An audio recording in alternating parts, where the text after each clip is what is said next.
En el Evangelio según San Marcos, capítulo 12 y el verso número 13. Repito, Evangelio de Marcos, capítulo 12 y el verso 13. Dice, y le enviaron algunos de los fariseos y de los herodianos para que le sorprendiesen en alguna palabra. Viniendo ellos, le dijeron, Maestro, sabemos que eres hombre veraz y que no te cuidas de nadie, porque no miras las apariencias de los hombres, sino que con verdad enseñas el camino de Dios. ¿Es lícito dar tributo a César o no? ¿Daremos o no daremos? Mas él, percibiendo la hipocresía de ellos, les dijo, ¿por qué me tentáis? Traedme la moneda para que la vea. Ellos se la trajeron y le dijeron, y él les dijo, ¿de quién es la imagen y la inscripción? Ellos le dijeron, de César. Respondiendo Jesús, le dijo, da a César lo que es de César y a Dios lo que es de Dios. Y se maravillaron de él. Amén. Vamos a orar para que el Señor nos hable esta noche conforme a su palabra. Te damos gracias, Señor, una vez más por esta gran oportunidad y privilegio de oír tu voz a través de tu palabra. Señor, solamente soy un instrumento en tus manos. Señor, necesitamos una palabra profética en este tiempo, necesitamos una palabra que ilumine nuestro entendimiento, que nos fortalezca, que nos exhorte, que nos edifique y nos consuele. Ayúdame, Señor, yo manifiesto mi profunda dependencia de ti. En el nombre de Jesús. Amén. Quiero titular esta enseñanza, a César lo de César y a Dios lo que es de Dios. En el contexto que nació Jesús, estamos hablando que es la era en los años 30 de la era cristiana. Él estaba bajo un régimen que en ese entonces se entendía que los romanos habían tomado el poder y el control político, territorial, y era la potencia de turno, al punto en que inclusive la ciudadanía romana era la ciudadanía más influyente de la época. Ellos manejaban todo el poderío militar, el poderío político, inclusive el religioso. Sin embargo, ellos respetaban mucho algunas costumbres, sobre todo de los judíos o de los israelitas en este caso. Sin embargo, en ese contexto que Jesús nace y empieza a ejercer su ministerio público, había muchos grupos religiosos y políticos también. Por ejemplo, estaban los, eh, los que resistían al gobierno de turno, los que resistían al gobierno y eran una parte como una especie de disidencia. Ellos eran un poquito de oposición, de resistencia. Ellos inclusive eran terroristas también. Eran llamados los de izquierda, eran los celotes. Y los celotes, ellos tenían una situación bastante compleja porque ellos en todo momento operaban de una forma clandestina y ellos eran personas que constantemente se oponían al gobierno. También estaba otro grupo que eran los saduceos. Los saduceos eran los que trabajaban con el gobierno, eran israelitas, pero ellos habían hecho una especie de convenio con el gobierno y en ese convenio ellos trabajaban, cobraban impuestos, ellos consideraban que su promesa de vida estaba allí, en el Estado, en la sociedad. Por eso para ellos era muy importante estar aliados con el gobierno. Pero también estaban los exenios. Los exenios eran personas. ¿Sí me escuchan, hermanos? ¿Sí están? ¿Sí me están escuchando bien? Sí. Ok. Amén. Bueno, tengo problemas con la imagen, pero ustedes me escuchan bien. ¿Listo? Bueno, les decía que estaban también los esenios, que eran personas que no les gustaba participar en política, eran más bien neutrales frente a las decisiones políticas y ellos inclusive vivían en comunidades aisladas. Ellos eran austeros y tenían costumbres totalmente diferentes y sus inclinaciones políticas o sus comentarios políticos eran también muy neutrales, no participaban casi en política. Y también estaban pues los romanos, que era el Estado, el poder, y ellos obviamente tenían una inclinación muy fuerte, era la extrema derecha de ese momento. Y había otros grupos eh, religiosos como los fariseos y otros más. Pero me llama la atención porque en ese momento de tanta diversidad política, religiosa, a Jesús lo confrontaron haciéndole una pregunta capciosa, una pregunta para quizás sorprenderlo. Porque, estimados hermanos, hoy en día estamos viviendo una situación que no es nueva. Hoy, por ejemplo, muchas personas quieren escuchar la opinión de los de derecha, otros escuchan la opinión de los de izquierda, otros escuchan o quieren escuchar la opinión del centro. Y esto ha sido un tema de muchos siglos.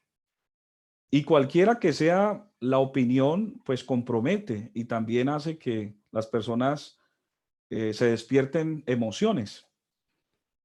Y en ese momento a Jesús le hacen una pregunta.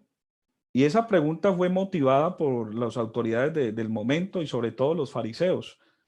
Y le dijeron ellos, le preguntaron los fariseos, ¿es lícito pagar tributo, sí o no? Esa pregunta era bastante difícil para Jesús. ¿Por qué razón? Porque cuando le formularon esa pregunta, habían representantes del gobierno escuchando, pero también había otro escenario y era el pueblo, es decir, el pueblo de Israel y la gente del común. Es decir, que había una polaridad también bipartidista en ese momento. Y en ese momento ellos utilizaron como unas palabras de adulación, de querer impresionar a Jesús. Y le dijeron, maestro, sabemos que eres un hombre veraz y que no te cuida de nadie porque no miras la apariencia de los hombres, sino que con verdad enseñas el camino de Dios. Y empezaron a adularlo y le hicieron pues la pregunta capciosa, si era lícito dar tributo a César. Era una pregunta bastante comprometedora porque si Jesús decía, paguen tributo, iba a tener problemas con el pueblo.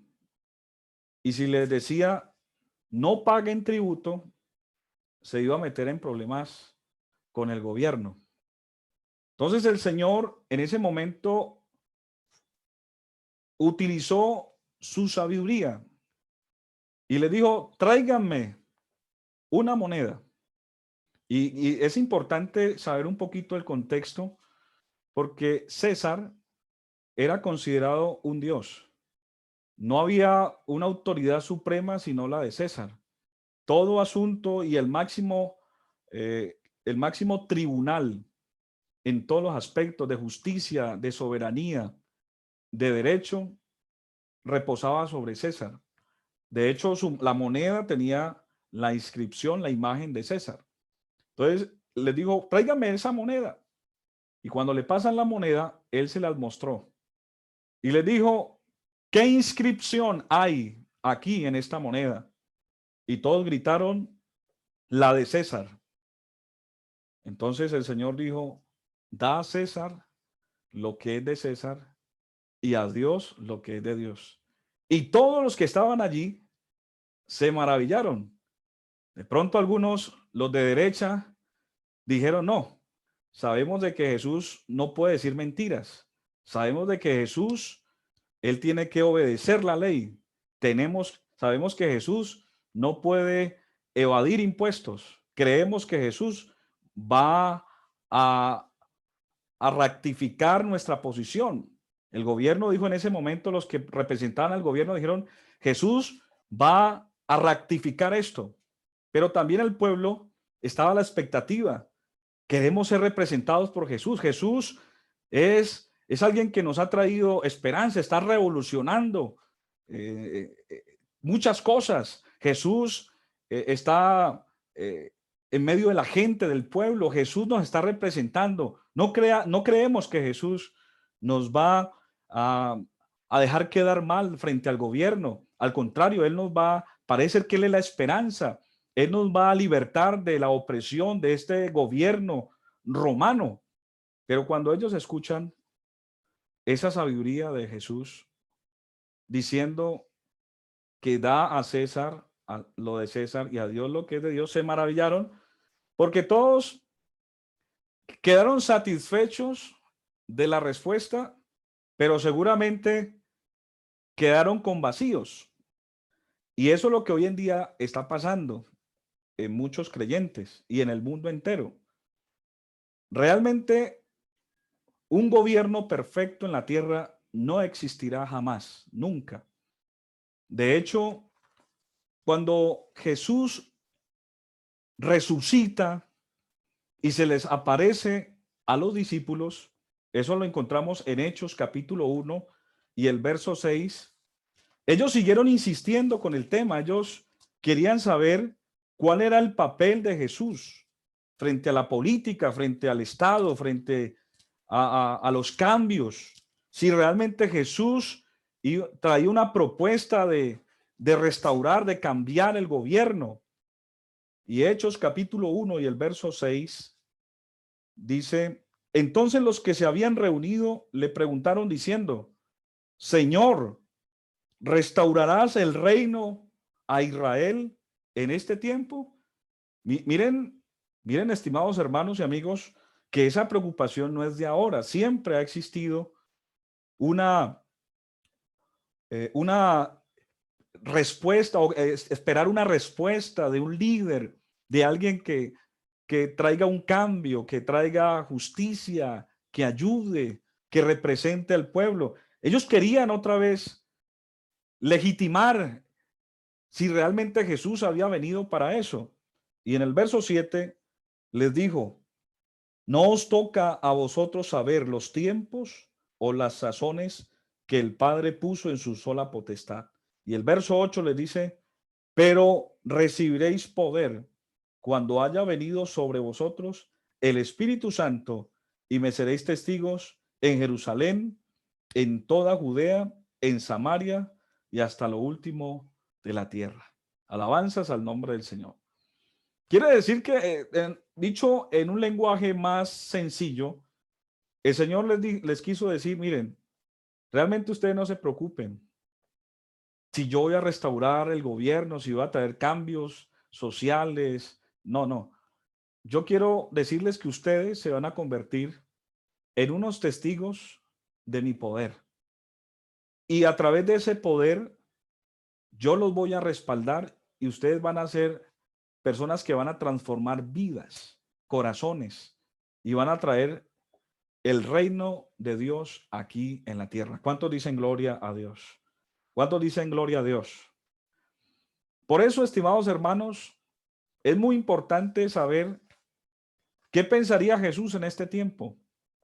Si Jesús viviera en este tiempo, pasaría exactamente lo mismo, porque él en los días de su carne estuvo en un mundo político, en un mundo donde inclusive había mayor polaridad, había diversidad de opiniones, habían partidos políticos radicales, extremistas, fanáticos, había muchas cosas, pero Jesús fue una persona que no se mezcló en esos asuntos, sino que ponderó su participación aquí en la tierra.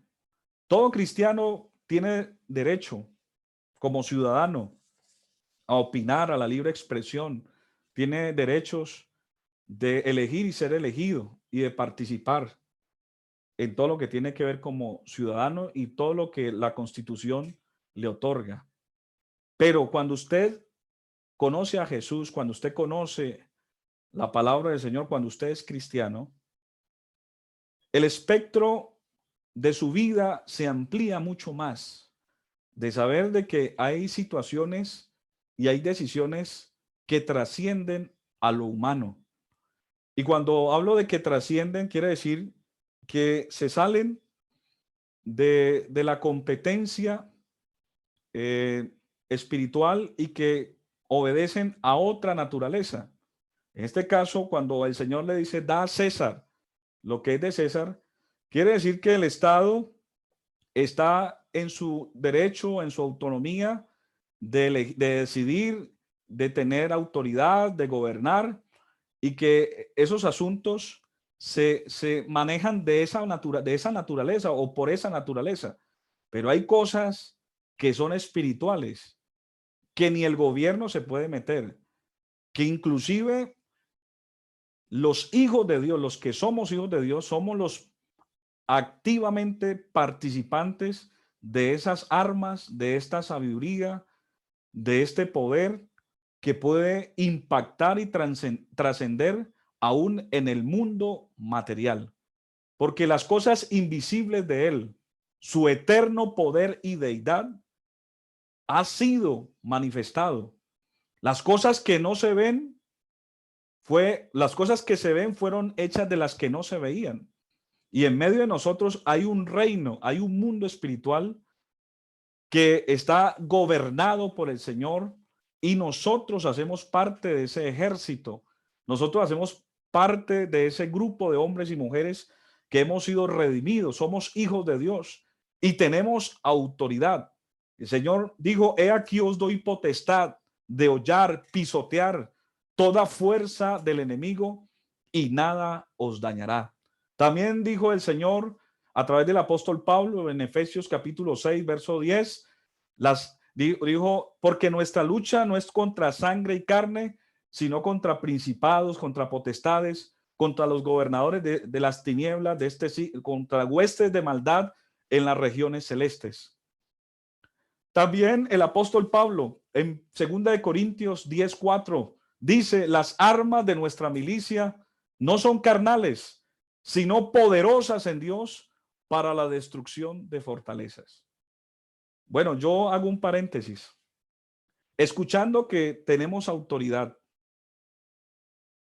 que somos participantes de hacer la oposición al reino de las tinieblas, que tenemos autoridad para castigar, para someter, para destruir las fuerzas del enemigo y que tenemos la autoridad de Dios para participar de esa lucha espiritual. Estimados hermanos, ¿yo qué voy a hacer? O sea, ¿yo por qué voy a tirar una piedra? Si puedo hacer más, si puedo participar y puedo activar, puedo aportar algo mucho más valioso para Dios y para la sociedad. La Biblia dice, el mundo entero está bajo el poder del maligno. Y el hombre natural no percibe las cosas que son del espíritu, porque para él le son locura y no las puede entender. Este mundo está bajo el poder del maligno y las luchas que hay hoy en día no es de X y de Y, ni de A, ni de B. Son luchas de poderes donde la iglesia tiene que ubicarse en el contexto espiritual. Y la Biblia dice que ya está en acción el misterio de la iniquidad, sino que hay algo que al presente la detiene. Y dice la Biblia que cuando se ha quitado esto que la detiene, se manifestará aquel inicuo cuyo advenimiento y obra es producto de Satanás. ¿Y qué es lo que detiene que el reino de las tinieblas no tome gobierno sobre este mundo? Es la iglesia del Señor. ¿Cuánto le da un aplauso fuerte al Señor en esta noche? Dígale, Señor, gracias. Gracias porque somos la sal de la tierra. Somos la luz de este mundo. Ahora, ustedes se imaginan en este momento la situación es tensa en Colombia y todos estos movimientos están gestando en Latinoamérica y en el mundo. Y quiero hablarle un poquito porque es importante que la iglesia se ubique en los tiempos que estamos viviendo. Mateo capítulo 24 y el verso 3. Los discípulos volvieron a preguntarle al Señor acerca de lo mismo. Empezaron a preguntarle de política, de si que él quería restaurar otra vez todas las cosas. Y Mateo capítulo 24 y el verso 3, miren lo que el Señor ya les habla inclusive más claro y les da unas señales de esos últimos días. El verso 3 dice, y estando él sentado en el monte de los olivos, los discípulos se le acercaron aparte diciendo, dinos, ¿cuándo serán estas cosas? ¿Y qué señal habrá de tu venida y del fin del siglo? Y empieza Jesús a responderles. Respondió Jesús y les dijo, mirad que nadie os engañe, porque vendrán muchos en mi nombre diciendo, yo soy el Cristo, y a muchos engañarán. Y oiréis de guerras, rumores de guerras. Mirad que no os turbéis, porque es necesario que todo esto acontezca, pero aún no es el fin, porque se levantará nación contra nación, reino contra reino. Habrá pestes, hambres, terremotos en diferentes lugares, y todo esto será principio de dolores. Entonces os entregarán a tribulación y os matarán, y seréis aborrecidos de todas las gentes por causa de mi nombre. Muchos tropezarán entonces y se entregarán unos a otros, y unos a otros se aborrecerán. Y muchos falsos profetas se levantarán y entregarán a muchos. Y por haberse multiplicado la maldad, el amor de muchos se enfriará. Mas el que persevera hasta el fin, este será salvo. Y será predicado este evangelio del reino en todo el mundo para testimonio a todas las naciones, y entonces vendrá el fin. Gloria al Señor Jesús. Quiere decir, hermanos, que esto que estamos viviendo naturalmente nos preocupa y nos llena de pánico, de miedo, de confusión, de incertidumbre. Pero esto es cumplimiento de la agenda que Dios ya nos muestra a través de su palabra. Todo esto lo que hace es rectificar lo que está escrito en la palabra de Dios. Por eso me preocupa ver muchos creyentes desubicados en este tiempo, que en lugar de estar buscando de Dios en oración, buscando su palabra, buscando consolarse en las escrituras, lo que quieren es tener un papel activo en las vías de hecho y en buscar reclamar sus derechos por la violencia. Y así no es, hermano. Recuerde que la Biblia dice nuestra ciudadanía no está aquí en la tierra. Nuestra ciudadanía está en el cielo, de donde esperamos a nuestro Salvador, el cual transformará este cuerpo de la humillación a la semejanza de su gloria. Hermano, qué bueno ubicarnos y decirle, Señor, me duele los jóvenes, cómo el enemigo los está llevando a la muerte. Nos duele las pérdidas, nos duele todas las personas que están perdiendo sus empresas, sus empleos. Nos duele cómo tantas madres se están quedando con dolor en su corazón por la pérdida de sus hijos. Todo eso nos duele, hermanos, y no podemos ser insensibles. Por eso, nuestra lucha, nuestra participación tiene que ser en oración, en ayuno, en interceder, pidiéndole al Señor que ayude a esta nación, que le dé sabiduría a los líderes. Romanos 13:1 dice el apóstol, hablando acerca de la autoridad. Qué bueno, hermano, que usted y yo aprendamos a respetar la autoridad y decirle al Señor que nos ayude a entenderla.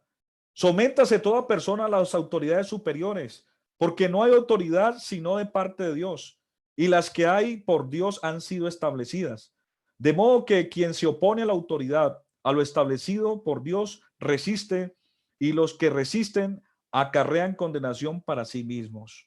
Porque los magistrados no están para infundir el temor al que hace el bien, sino al malo. ¿Quieres pues no temer a la autoridad? Haz lo bueno y tendrás alabanza de ella, porque es servidor de Dios para tu bien. Pero si haces lo malo, teme, porque no en vano lleva la espada, pues es servidor de Dios, vengador para castigar al que hace lo malo.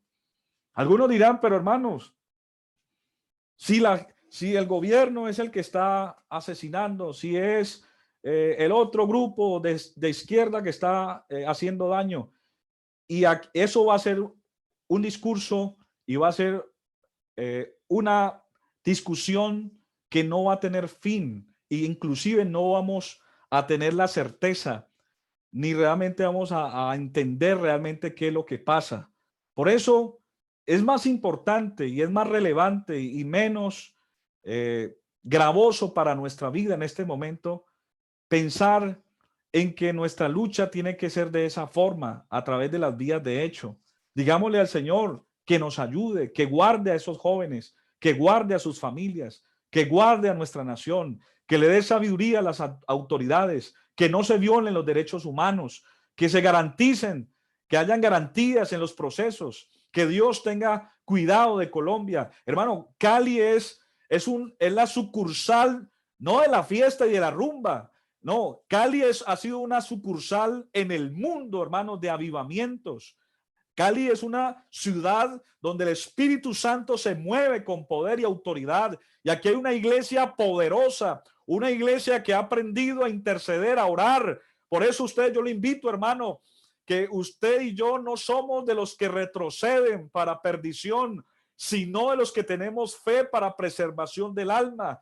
Digámosle a Dios en esta noche, Señor, yo quiero ser ese soldado perfecto. ¿Se acuerdan de la enseñanza? Ese soldado perfecto de hacer oposición al reino de las tinieblas. Yo quiero ser ese soldado perfecto que tengo la armadura de Dios. Yo quiero ser ese soldado perfecto que conozco al enemigo. Yo quiero ser ese soldado perfecto que quiero usar las armas de la milicia espiritual. Amén. Para ayudar, amén, para castigar, para cancelar toda obra perversa del enemigo. Hermano, vienen cosas mucho más difíciles de las que estamos viviendo, y por eso, hermano, es que la iglesia tiene que levantarse, hermanos, con poder y autoridad, y decirle: Señor, nosotros somos la sal de esta tierra. Amén. Nosotros somos la antorcha encendida en medio de la oscuridad. Usted tiene que decirle al Señor en esta noche: Señor, permítenos mirar con tus ojos. Permítenos, Señor, tener autoridad espiritual para hollar, para pisotear toda fuerza del enemigo. Oh, Señor, tu palabra dice: todo lo que atares en la tierra será atado en el cielo, y todo lo que desatares en el cielo será desatado en la tierra. Y en el nombre de Jesús yo ato toda fuerza del enemigo que quiera destruir a nuestros jóvenes y a nuestra nación, a Cali en especial. Reprendo en el nombre de Jesús toda potestad infernal y le ordeno que se aleje de esta ciudad y de este país en el nombre de Jesús de Nazaret. Oh, yo no sé si usted está sintiendo el Espíritu Santo, pero yo estoy sintiendo la gloria de Dios en esta noche. Oh, Ramasatari Mahandara Mashataria. Y Masatiri Mahandara Mashataria. Oh, iglesia, despertemos. Despertemos, no somos ciudadanos corrientes, no somos ciudadanos comunes, somos la iglesia, somos la oposición de las tinieblas. Ubiquémonos. Y qué bueno decirle a Dios esta noche: no voy a temer, no voy a tener miedo ni pánico, me voy a ubicar en mi posición como hijo de Dios. Vamos a orar en este momento, y quiero pedirle al hermano Steven que termine haciendo o cantando con todos nosotros una canción. ¿Quieres que Dios te use en este tiempo? Mira, qué bueno que tú le digas hoy al Señor, Señor, yo quiero que tú me uses en la oración. Yo quiero que tú me uses para dar un consejo a alguien que esté desesperado en este tiempo. Yo quiero que tú me uses para aconsejar a alguien en este momento de pánico, de angustia. Hermano, Dios te puede usar de muchas maneras en este tiempo. Y no creas que si tú no sales o si quieres salir, sal, no hay problema. Pero quiero decirte y quiero dejarte esta reflexión de que Dios te necesita en otro lugar. Y este lugar, hoy Dios nos lo muestra y es a través de nuestra oración. Por eso, segunda de Crónicas 7:14 dice, si mi pueblo se humillare y oraren y buscaren mi rostro y se convirtieren de sus malos caminos, entonces yo oiré desde los santos cielos, perdonaré sus pecados y sanaré su tierra. Señor, gracias por tu palabra. Ayúdanos, Señor. Sana nuestra tierra. Ayúdanos, Señor, a entender que nuestro papel, nuestro, nuestra misión aquí en la tierra es hacer tu voluntad, es ser testigos de tu poder. Testigo es aquel que tiene evidencias que no pueden ser negadas. Señor, muchas personas no te conocen a ti, no conocen tus promesas, no conocen este reino, Señor. Es nuestro deber darlo a conocer. Es el tiempo, Señor, de anunciar, de proclamar este mensaje, Señor, de restauración, este mensaje de reconciliación. Señor, ayúdanos, sensibiliza nuestras vidas para hacer tu voluntad. En el nombre de Jesús. Amén.